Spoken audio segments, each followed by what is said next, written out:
지금 가나안 일곱 부족 신명기 7장 1절에서 나오는 가나안 일곱 부족을 지금 말씀드리고 있는데요.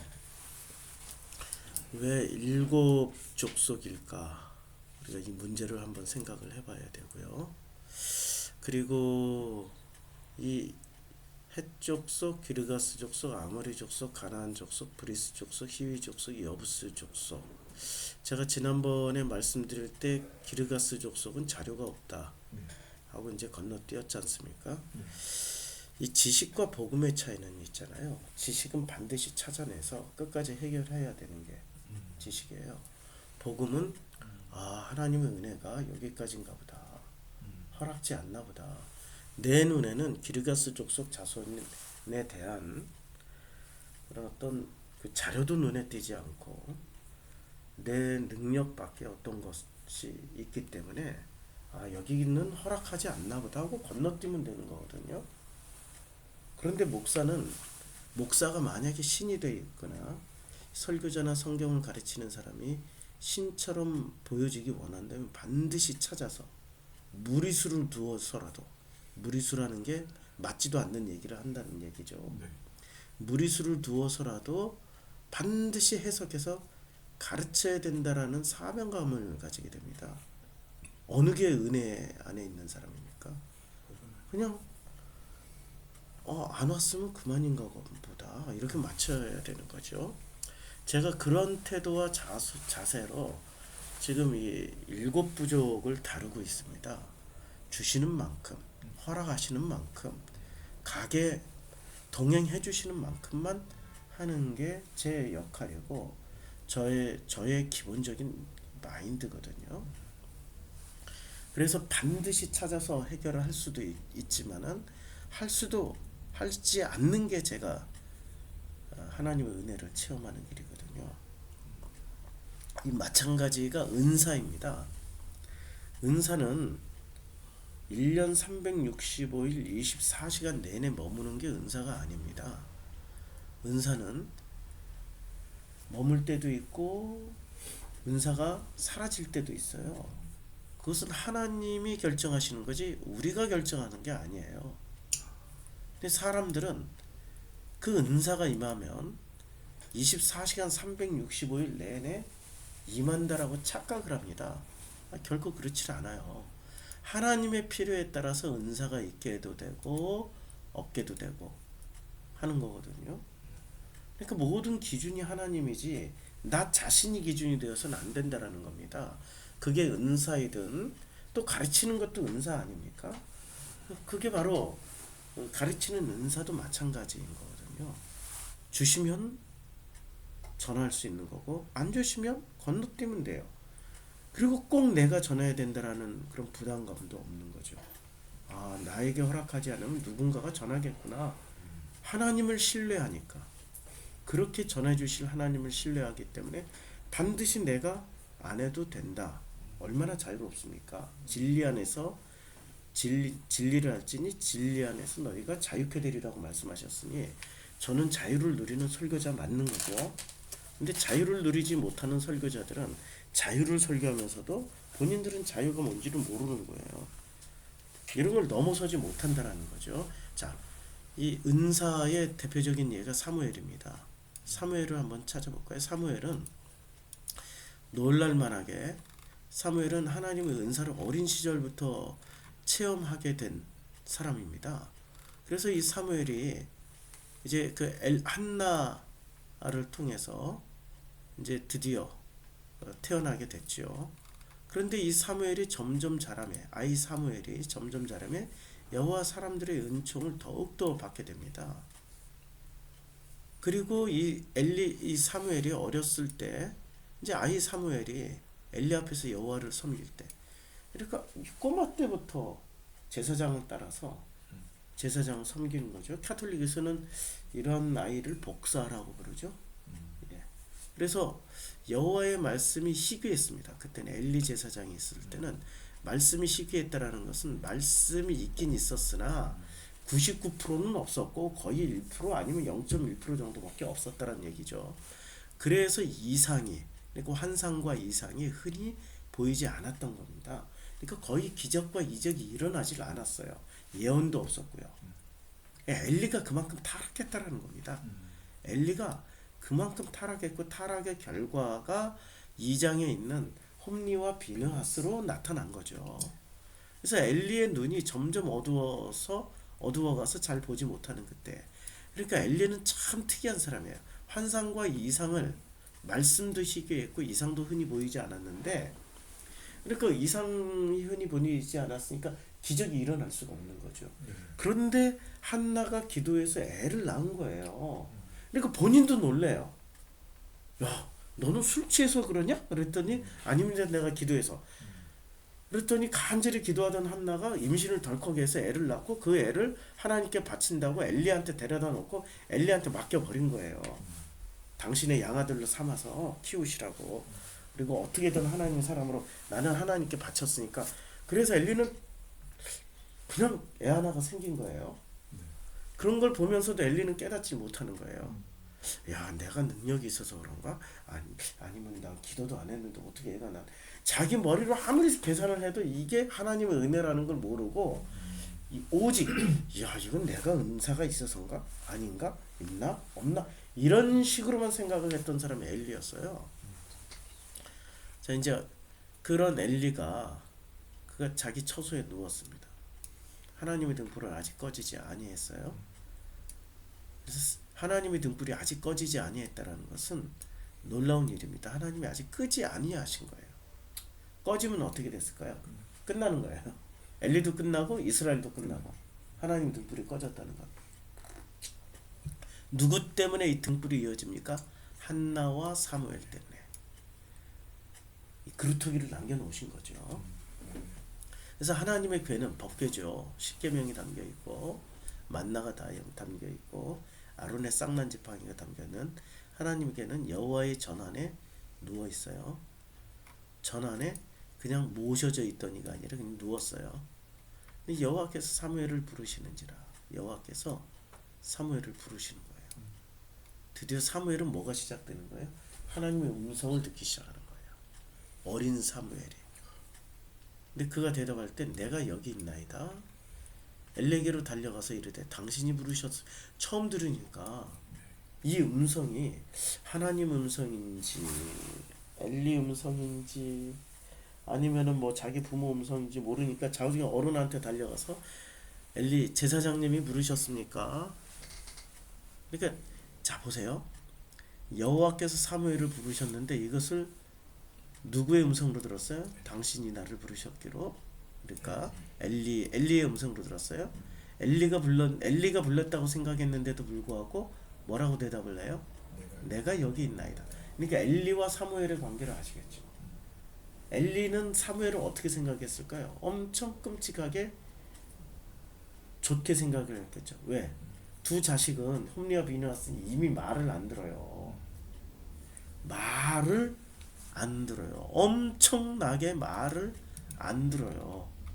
자, 여기서 보면은 홈리와 비느하스가 이제 엘리의 두 아들들 여기 나옵니다. 냄비에 그 속에 가마에 찔러놓고 이것만 하는 게 아니라 정말 참 여자들까지 다 손대는 거죠.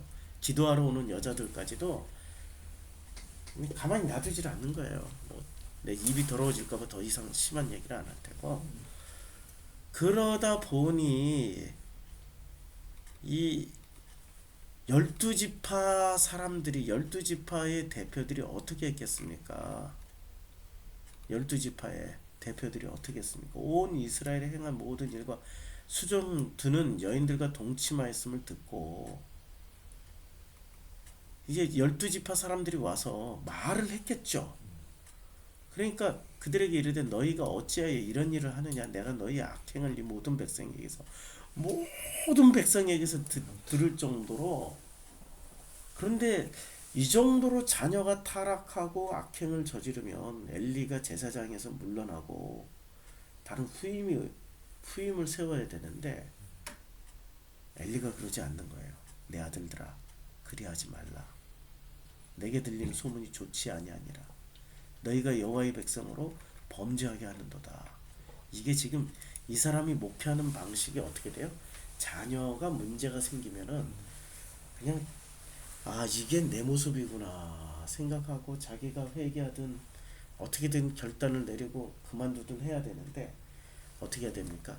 이 사람은 이렇게 목회하는 김장로 우리 자녀들 때문에 참 힘드네. 어떻게 하면 좋을까? 그때는 김장로도 문제가 있어. 자기 자녀들 문제. 근데 자기 자녀들에게 문제가 전혀 없는 정장로에게 정장로님 죄송합니다. 내가 정장로님처럼 자녀들을 잘 키웠어야 되는데 미안합니다. 너무 죄송해서 전화 끊자마자 뭐가 도착해. 정장로에게 박스 몇 개가 딱 도착해. 그래서 정장로 이거 뭡니까? 너무 죄송스러워서 그냥 당신이 너무나도 정장로님이 자녀들하고 행복하게 살아가는 모습이 너무 좋고 감사해서 우리 하나님의 감동으로 우리가 온 가족 잘 먹으라고 굴비 황금 굴비 2박스 보냈어요. 이렇게 목회를 하니까 지금 나이가 거의 90 넘었어요. 그때까지 목회하는 거예요. 기가 막히게 사람들을 잘 다스려요. 이 사람이야말로 뭐예요? 아모리지. 이 사람이야말로 미디안이고 이 사람이야말로 가나안 7부족을 다 가지고 있는 사람이에요. 그걸로 목회를 한 거예요. 가나안 땅의 최고 성공한 목회자가 엘리였습니다. 자기 아들들의 그 비참한 문제가 일어나는데도 불구하고 목회를 끝까지 해나갔다는 거 아닙니까? 근데 반대로 사무엘을 보세요. 사무엘이 엘리 밑에서 컸으니 어떤 모양새로 자녀 교육하는 걸 배웠겠어요? 엘리처럼 하는 걸 배웠을 거 아니에요. 그러니 콩 심은데 콩 나고 팥 심은데 팥 나는 거 아닙니까? 그래서 자녀 둘이 홈리와 비느하스처럼 개망난이처럼 살아버리는 거예요. 그럴 때 사무엘은 엘리하고 다른 게 있었어요. 엘리는 김장로 이러고 자기 자녀 잘 키웠던 정장로에게 정장로님 하면서 이렇게 목회를 나이 처먹어서까지도 유지를 했는데 사무엘은 딱 그냥 끝내버렸어요. 마지막 사사가 된 거예요. 마지막 사사가 사무엘이에요. 엘리가 아니라 마지막 사사가 되고 왕을 세워버린 거예요. 그래서 사무엘은 위대한 종입니다. 자기 걸 포기할 줄 아니까. 근데 절대로 자기 거 포기 안 했던 인간이 엘리였어요. 근데 엘리 시대 때 그런 사무엘을 하나님이 만드신 거예요. 한편은 엘리가 만들고 한편은 하나님이 사무엘을 만들었어요. 사무엘은 그리고 또 한편으로는 어머니 한나가 만들었어요. 2장에 보면 어린 사무엘을 갖다 바쳐요.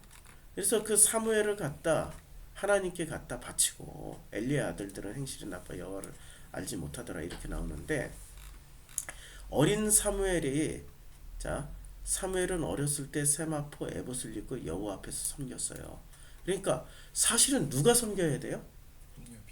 홈리와 비느하스가 아버지를 따라서 해야 되는데 이 홈리와 비느하스가 개망난이니까 한나가 사무엘을 딱 갖다 바쳐버리니까 엘리의 뒤를 이어서 사무엘은 어렸을 때부터 세마포 에봇을 입고 여호와 앞에 섬겼어요. 그런데 그의 어머니가 매년 드리는 제사를 드리러 그의 남편과 함께 올라갈 때마다 뭐를 지어줘요? 작은 겉옷을 지어다가 그러니까 성장할 거 아니에요. 그때마다 세마포 에봇을 지어다가 그에게 갖다 줘요. 세마포 에봇이 얼마나 비싼 줄 아세요? 왜 비싸냐면 12개의 보석을 달아야 돼. 금실과 청실과 홍실로 짜서 만들어야 돼요. 그거는 1년 내내 돈을 벌어도 만들 수 없는 옷이에요. 지금으로 치면 억대의 옷이에요. 보석이 다 들어가 있는데 그 보석 덩어리를 하나씩 12개를 달고 있어야 되는 게 세마포 에봇이란 말이에요. 자, 그러면은 이 세마포 에봇을 매년 지어다 줘요. 이것은 어머니 한나가 끝까지 사무엘의 끈을 잡고 사무엘에게 영향력을 미쳤다는 거죠. 그럼 사무엘은 3가지 루트로 성장을 한 거예요. 첫째는 어머니 한나의 지극한 관심과 사랑으로 성장을 했고, 또 하나는 엘리의 교육 방침에 따라서 홈리와 비느하스 대신에 홈리와 비느하스처럼 키워진 거예요. 그래서 그리고 또 하나는 하나님이 직접 사무엘을 키우신 거예요. 그래서 사무엘을 직접 키우신 장면이 여호와께서 사무엘을 부르시는지라. 하나님이 직접 키웠어요. 그래서 하나님의 음성을 아무도 지금 이상이 말씀이 희귀하여 이상이 흔히 보이지 않던 시대에 사무엘이 이스라엘 그때 당시에 이스라엘 사람 중에 거의 유일무이하게 하나님의 이상을 보고 여호와의 말씀을 깨달아가는 사람이 되었던 거예요. 자, 이랬던 어린 시절부터 하나님의 음성을 들었던 사무엘이 16장에 와서 실수를 하게 됩니다. 16장에 이제 그 하나님이 사울을 대신해서 왕의 기름을 부으러 보내요. 그럼 누구에게 기름을 부어야 돼요? 다윗에게 기름을 부어야 되죠. 근데 다윗에게 기름을 부어야 되는데 그들이 오매 사무엘이 엘리압을 보고 마음에 이르기를 감동이 있었어요. 여호와의 기름 부으실 자가 과연 주님 앞에 있도다라고 생각을 했던 거예요. 그 마음에 감동이 있었던 거예요. 그러니까 이제까지 사무엘이 자기의 은사를 환상과 이상으로 딱 보고 했던 게 아니라 근거가 어디에 있었어요? 마음에 감동이 있으면 되는 거예요. 마음이 그래서 중요한 거예요. 우리 마음은 성령이 역사하는 자리이기도 하고 귀신이 역사하는 자리이기도 해요. 그래서 우리가 지난번에 푸뉴마 공부했죠. 푸뉴마는 중립지대인 거예요. 그래서 푸뉴마에 하교수가 붙어서 성령이 역사할 수도 있고 푸뉴마에 아카달톤이 붙어서 귀신이 역사할 수도 있는 거예요. 그래서 마음에 이르기를 여호와의 기름 부으실 자가 과연 주님 앞에 있도다 하고 기름을 부으려고 했더니 주님이 급하게 여호와께서 사무엘에게 말씀하십니다. 근데 말씀하실 때 귀로 말씀하셨을까요? 마음에 말씀하셨을까요? 그렇죠. 그래서 우리 마음이 굉장히 소중해요. 이게 하나님의 형상이에요. 마음이 하나님의 형상이에요. 이제 사무엘에게 말씀하실 때 그의 용모와 키를 보지 말라. 급히 말리시는 거예요. 내가 이미 그를 버렸노라. 와, 지금 용모와 키를 보지 말라. 첫 번째. 두 번째는 내가 이미 그를 버렸노라. 세 번째, 내가 보는 것은 사람과 같지 아니하다. 네 번째, 사람은 외모로 보거니와 나 여호와는 중심을 보느니라. 이 다섯 번째. 이 지금 16장 7절에 굉장히 중요한 말씀이 많이 나오는 거죠. 하나님이 사람을 어떻게 보고 취하시는지 여기 다 나와요. 그런데 여기서 중요한 거는 사무엘이 그 어린 시절부터 하나님의 음성을 들었던 사무엘이 실수했다는 거예요. 하나님의 음성을 들었는데 잘못 들었다는 얘기예요. 마음에 잘못 들었다는 얘기예요. 이것만 보더라도 24시간 365일이 아니라는 거죠. 은사는 24시간 365일이 아닌데도 불구하고 사람들은 자기에게 잠깐 임했던 하나님의 필요에 따라서 잠깐 임했던 그 은사를 자기 것인 양 24시간 365일 써먹어요. 그건 불가능한 일이라는 거예요. 그건 있을 수가 없는 일이라는 거예요. 그거는 말이 안 되는 거죠. 그렇죠? 마찬가지로 성경을 해석하는 것도 하나님 주신 은사예요. 왜냐하면 성령으로 말미암아 해석하기 때문에 할 수 있으면 아멘 하고 순종하고 하면 되는데 할 수 없으면 어떻게 해야 돼요? 못하겠습니다. 나 모르는 자료가 없어서 못하겠어요 하고 건너가야 되는 거죠. 근데 이것을 무리해서 하게 되면은 그게 바로 성령을 거스르는 일이라는 거죠. 그래서 전 기르가스 족속 자료가 없어서 못합니다 하고 넘어갔어요. 그리고 아모리 족속 자료가 있으니까 했어요. 가나안 족속 역사 안에 자료가 있으니까 했어요. 이제 우리가 찾아봐야 될 게 브리스, 히위, 여부스 족속을 해야 된다. 근데 이 자료를 하려고 왔더니 우리가 어느 성도님이 제 설교에 댓글을 달아주셨어요. 아주 친절하게 이 동영상에 댓글을 달아주셔가지고 그 댓글 단 것을 여기 이제 검토 중인 댓글, 뭐 스팸일 수 있는 댓글, 해가지고 댓글 두 개가 돼 있는데 이 댓글 두 개를 열어보니까 이러한 사이트로 링크가 되더라고요. 가나안 7쪽이 주는 의미. 그래서 이걸 찬찬히 읽어봤어요. 얼마나 저에게 이렇게 또 좋은 자료를 주셔서 참 고맙습니다 하고 읽어봤는데 이 자료 자체를 보니까 야 24시간 365일을 지식을 못하겠습니다 아멘 하고 넘어가는 분이 아니라 어떻게 해서든 찾아가지고 찾아놓으신 분이 여기 등장하시더라고요. 자, 이 가나안 7족속의 의미를 이렇게 말씀하셨어요. 첫 번째 적을 알고, 이게부터 벌써 이상한 거예요. 우리는 이제까지 이분을 통해서 제가 설교할 게 생겨난 거예요. 가나안의 7족속을 멸하라고 하는 것은 바로 나 자신 안에 있는, 내가 정말 사람들로부터 평판받기 위해서 신앙생활하는 거 아니야? 내가 그 지식을, 선악 지식을 취했으니 미디안처럼 내가 하나님이 되어서 심판을 휘두르려고 내가 미디안이 되는 거 아니야? 내가 헷 족속처럼 그렇게 강력한 힘을 가지고, 그리고 내가 신의 모습으로 나타나려고 내가 헷 족속의 마음을 내가 취한 거 아니야?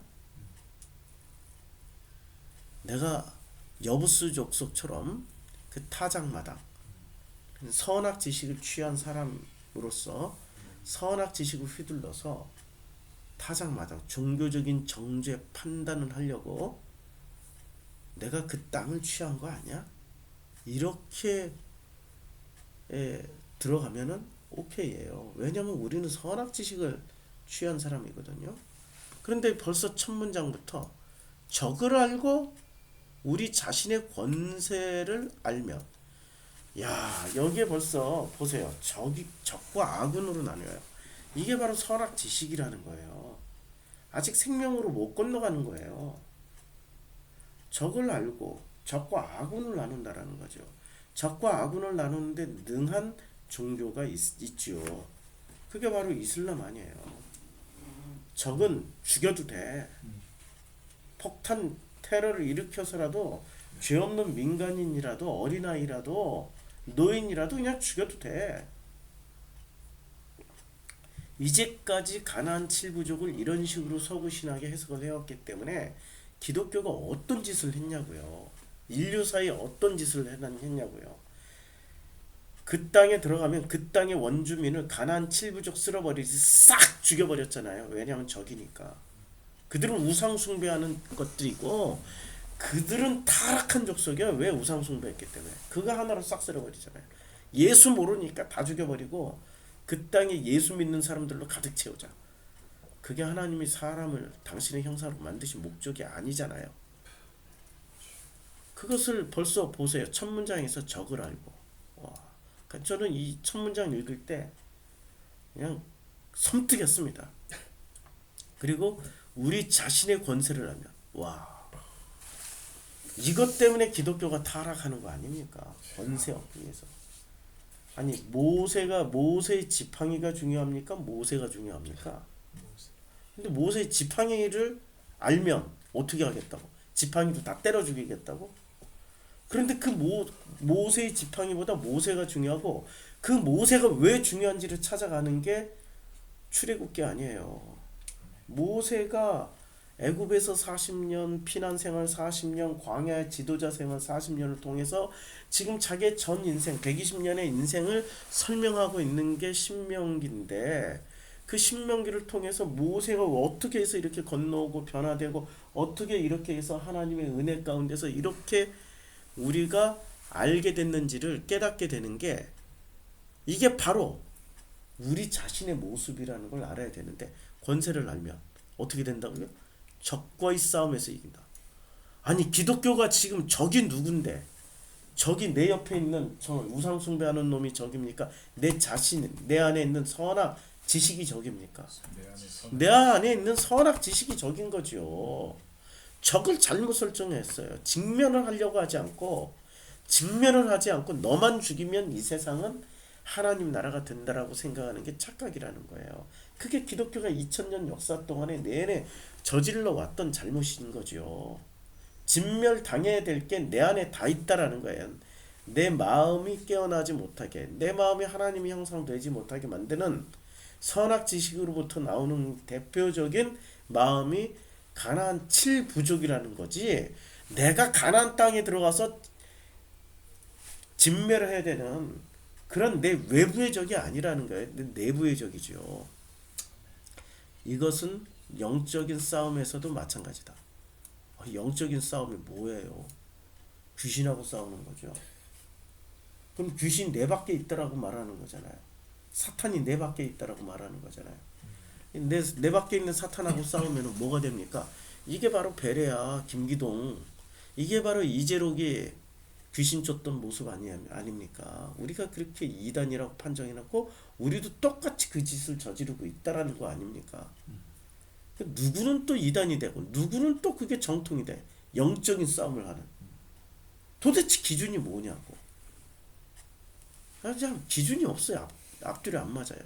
자, 가나안 땅에 들어가기 전에 모세는 이스라엘 백성들을 모아놓고 영적 대적들인 가나안 땅의 7족속에 대해서, 이게 지금 가나안 땅이 팩트는 가나안 땅이지만 실제로는 나라는 땅에 들어가는 모습인 거죠. 그래서 모세는 그 가나안 땅에 못 들어가고요, 몰래 사라집니다. 죽었는지 살았는지 몰라요. 몰래 사라져 버려요. 그래서 모세를 찾질 못해요. 그 땅에 안 들어간 모세는, 그러면 모세는 전쟁을 안 치릅니까? 모세는 안 치르고 있냐고요. 모세의 120년 역사가 바로 애굽 땅에서 왕자로 키워졌고, 피난 생활 50년을 통해서 그 왕자 시절에 배웠던 모든 자기 안에 있는 모든 지식과 자기 안에 있는 그 모든 마음에 들끓는 감정들이 죽어나가는 시간이 미디안 생활 40년 아니었습니까? 근데 그 죽어나가는 것은 누구를 통해서 죽여주셨어요? 아내 시보라를 통해서. 왜냐면 미디안 제사장이 딸이잖아요. 미디안 제사장의 딸. 요즘 말로 치면은 목사의 딸.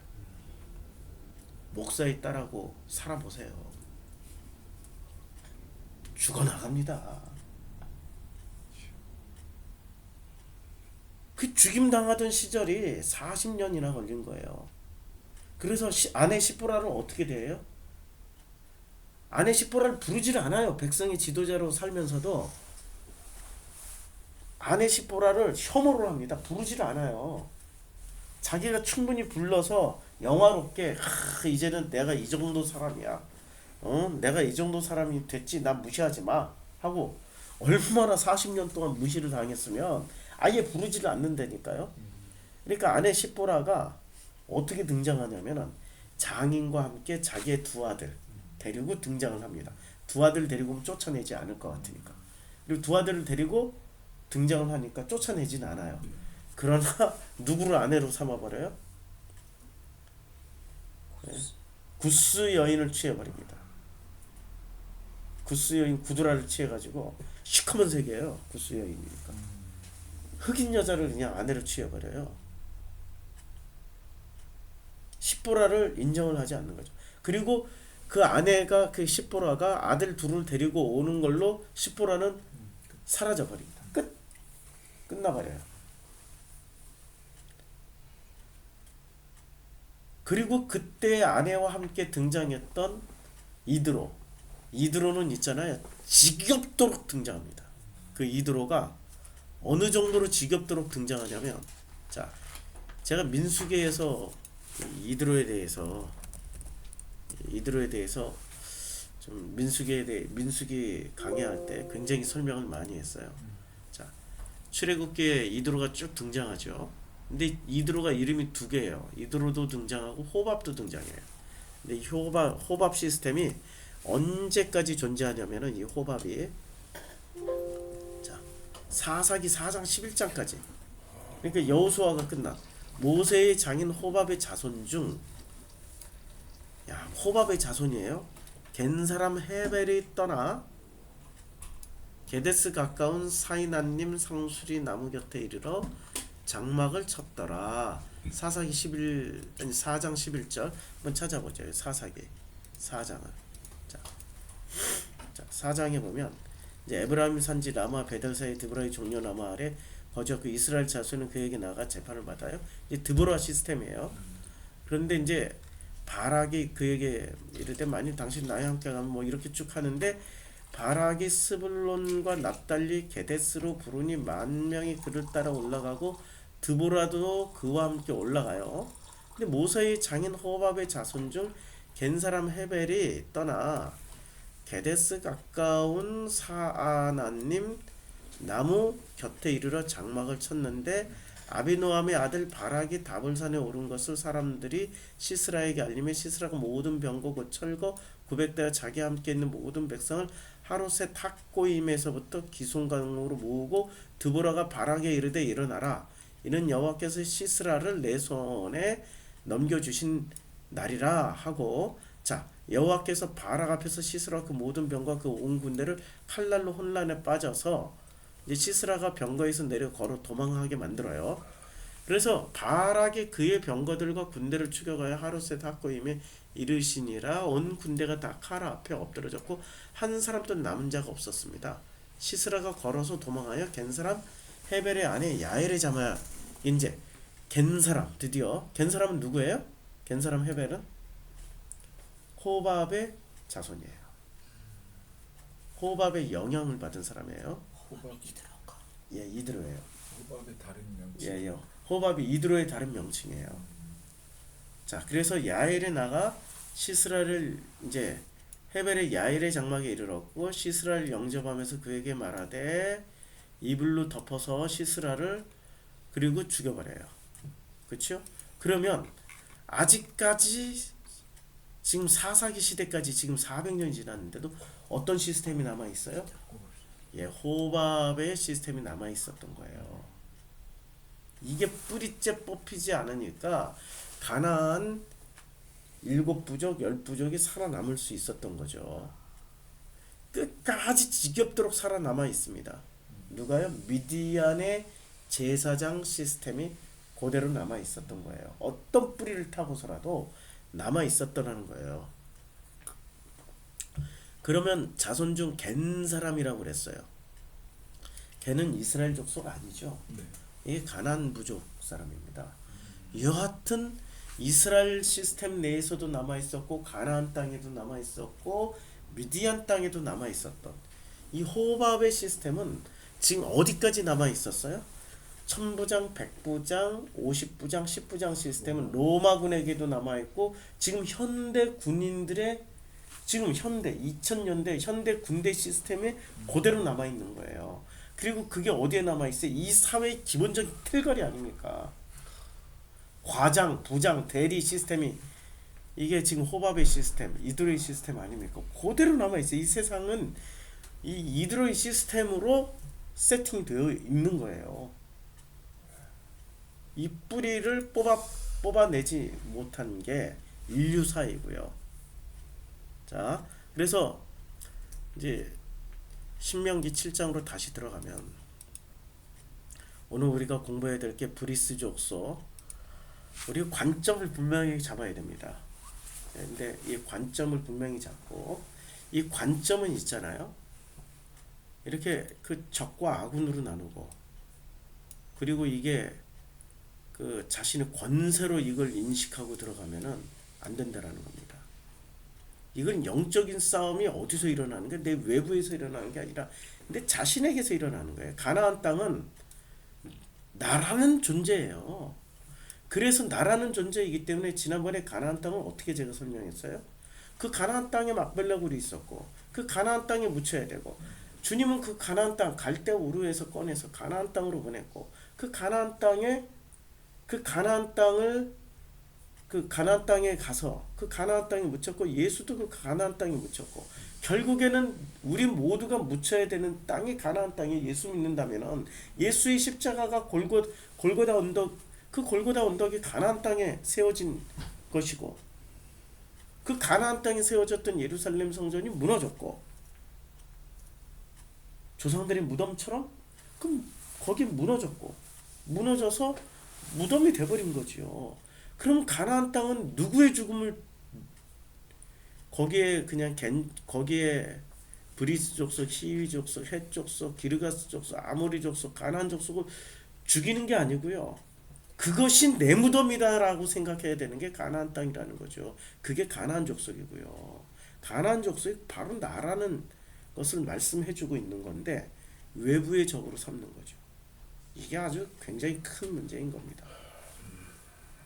그래서 모세는 이스라엘 백성들을 모아놓고 영적 대적들인 가나안 7족속에 대해서 말해주고 있는 게 아니라 바로 우리 자신에 대해서 얘기해주고 그리고 모세가 죽지는 않아요. 사라져요. 그냥 사라져요. 사라지고 그 사라졌다라는 것은 가나안 땅에 가나안 땅엔 들어가지 못했어도 자기 마음 안에 있는 가나안의 7부족 10부족을 그 광야에서 예수가 광야에서 뭐 하셨어요? 40일을 줄이시면서 금식하신지라 40일을 줄이시면서 금식하셨던 예수처럼 가나안의 10부족을 자기 안에 있는 가나안의 10부족 7부족을 진멸하는 그런 시간을 가지게 되는 거죠. 가나안은 바로 나 자신입니다. 내 마음이고요. 그렇게 시작해야 되는데 이제까지 신학을 그렇게 속아 넘어갔는데도 또 속아 넘어가기 위해서 이 지식이 좋은 거예요. 이거는 복음이 좋은 게 아니라 이렇게 전에 해적석은 공포와 두려움을 뜻한다. 해적석을 말하자. 이제까지 우리는 설교로 그렇게 들어왔단 말이에요. 그리고 우리도 가서 사람들을 만나 당신이 해적석이야. 당신이 기르가스 족속이야. 당신이 아모리 족속이야 하고 우리는 그들만 죽였어요. 뭐가 변합니까? 놀랍게도 그들은 변하는데 나는 안 변해. 나는 하나님 자리에서 그들을 바퀴벌레 때려잡듯이 때려잡고만 있었던 거지 실제로 내가 바퀴벌레라는 생각을 단 한 번도 해본 적이 없었다는 거죠. 이번에 영화 기생충 꼭 봐야 되는데 아직 못 봤어요. 대체적으로 기생충이라는 의미는 이런 의미죠. 기생에서 사는 벌레란 말이에요. 나라는 숙주 속에 내가 숙주가 되는 거예요. 기생충이 들어오면. 그럼 내가 살면 기생충도 살고 내가 죽으면 기생충도 죽어요. 이렇게 기생충은 내가 죽지 않은 만큼 이렇게 살살 빼먹는 존재가 기생충이에요. 빼먹어요. 그럼 기생충이 들어온 나는 자 기생충이 들어왔어요. 그럼 기생충이 들어온 나는 정상적인 식생활을 할까요? 아니면 기생충이 원하는 식생활을 할까요? 기생충이 원하는 식생활을 하게 돼 있어요. 참 인간은 너무나도 놀랍게 이 기생충은 놀랍게도 내 몸의 단백질을 빼먹기 위해서 단백질을 쫙쫙 빨아먹어요. 어떤 기생충은 칼슘을 쫙쫙 빨아먹어요. 근데 내가 죽으면 안 되잖아. 그러니까 이 신경 호르몬을 보내줘요. 우리 몸에. 그래서 뇌에게 전달을 해줘요. 그래서 단백질을 먹어라. 나는 단백질 고기가 땡긴다. 고기를 엄청 먹어요. 근데 고기를 그렇게 먹는데도 근육이 안 생겨. 누가 다 뺏어 먹어요? 기생충이. 왜냐하면 기생충은 고기를 먹으면 먹을수록 그 단백질을 먹는 기생충 기하급수적으로 늘어나면서 단백질을 쫙쫙 빨아먹으면서 더더욱 뭐라고 메시지를 줘요? 고기를 먹어라. 더 먹어라. 칼슘을 뽑아먹는 기생충은 칼슘. 계속 칼슘을 더 먹어라. 우리는 계속 대식가가 되는데 살은 안 쪄. 시원해. 그리고 배만 볼록 나와. 팔다리는 가늘어지는데 배만 볼록 나와. 그러면은 나는 계속 단백질만 먹고 계속 칼슘만 먹는 거는 누가 명령해서 하는 거예요? 내가 명령하는 게 아니라 기생충이 명령해서 하는 거죠. 그러면 나라는 존재는 내 인생을 못 살고 누구의 인생을 살게 돼요? 기생충의 인생을 살게 되는 거죠. 내 속에 지금 가나안 7부족이 들어와 있어요. 나는 내 인생을 살라고 하나님이 나를 이 땅에 보내주셨는데 나는 내 인생을 살지 못하고 누구의 인생을 살아요? 7부족의 인생을 살게 돼 있어요. 하나님의 형상으로 살아서 우리에게 달란트를 주셨어요. 어제 설교에 한 문화씩 줬단 말이에요. 한 문화씩 줬는데 그 한 문화씩 가지고 하나님의 형상, 곧 하나님이 원하시는 내 인생을 살아야 되는데 내 인생을 못 살고 나는 누구의 인생을 살게 돼 있어요? 예, 기생충 같은 가나안 7부족의 인생을 살았어요. 평판 들을 때마다 계속 이 아몰이라는 기생충은 계속 너 평판, 너 체면이 중요하잖아, 너 평판이 중요하잖아. 계속 내 뇌에 그걸 자극을 보내줘요. 그럼 나는 좋은 평판 받을 때 행복해지고 사람들이 와 훌륭합니다, 기가 막히십니다. 어떻게 그렇게 그렇게 박수 받을 일을 많이 하십니까? 자기 체면 살리고 평판 좋아질 때 행복해지는 게 그게 아모리 족속처럼 살아가는 사람이란 말이에요. 그거 멸해야 되죠.